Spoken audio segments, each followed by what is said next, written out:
الكفتة من أرقى الحلويات الجزائرية التقليدية، واليوم حبيت نقدمها لكم بحشو بزاف بنين وزيد بزيادة بشكل مختلف وطريقة جد سهلة باش ديروها في كامل المناسبات، سيرتو انه العيد على الابواب. وشوفوا الله يبارك الشكل الاول والثاني، بديت لكم طريقة بزاف سهلة، ما عليكم غير تسجلوا الوصفة عندكم وديروا لها حفظ لانه اكيد رايحين تحتاجوها، تجيكم بزاف بنينة والحشو تاعها يبقى لأطول مدة. وشوفوا لي الله يبارك كيفاه يجي طري وتذوب ذوبان في اليد قبل الفم. ديروا حفظ الوصفه وخلوا لي رايكم في الشكل وتابعوني في المقادير. اول حاجه حنحضروا عجينه اللوز. عندي 200 غرام لوز غبرات شروه مرحي و100 غرام سكر، نخلطهم مع بعضهم ونعاود نرحيهم في الاشوار ونحطهم لهنايا. راح نضيفوا اضافه مغرف صغيره تاع لافاني، وحطيت شويه غلوكوز مغرف صغيره زبده او مارغرين، وراح نجمع بالمزهر تاع المجموعه الفاخره اف ام.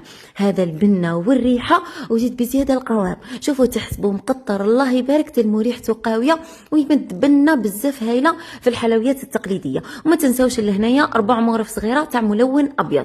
نجمع العجينه تاعي وحاولوا ما ديروهاش طريه، يعني ضيفوا المزهر تاعكم غير بالعقل حتى تحصلوا على عجينه كما تشوفوا امامكم. لهنا نجمعوها ومن بعد نحطوها في البلون دو طرافاي تاعنا ونعجنوها غير شويه باش ندخلوا هذاك الملون. وشوفوا القوام اللي نتحصلوا عليه.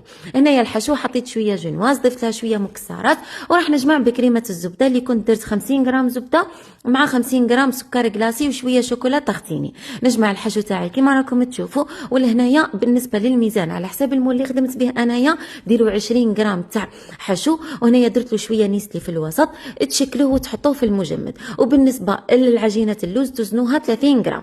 انا هنايا وزنتها شويه كبيره فجاتني شويه خارجه على المول. وكي نقولوا ليمون نقولوا كان اللي عندهم تشكيله كبيره من الليمون وزيد بزياده السعر في متناول الجميع، اسعارهم بزاف هايله. والمره هذه داروا لنا هذو ليمون اللي يصلحوا للغريبيه، مقروض، يصلحوا للكفته كما درت لكم انايا، يصلحوا لبزاف اشكال. كاين 3 اللي يجوا في الورده، وكاين 3 هذوك الكاري اللي شاركتكم لكم.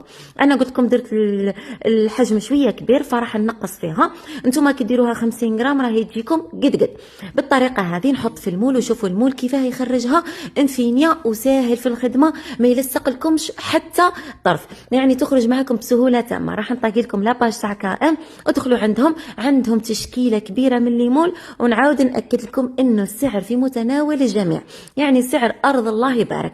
بالطريقه هذه شوفوا هنايا كيفاه نشكل. درت لكم الشكل الاول والثاني، شوفوا كيفاه يخرج. نمسحوها بشويه ناكخي ونقدموها، والتزيين اختياري لي. خلوا لي رايكم فيها وما تنسايش تبعتيها لصاحبتك وتقولي لها لازم نجربوها في العيد. الى الملتقى، سلام.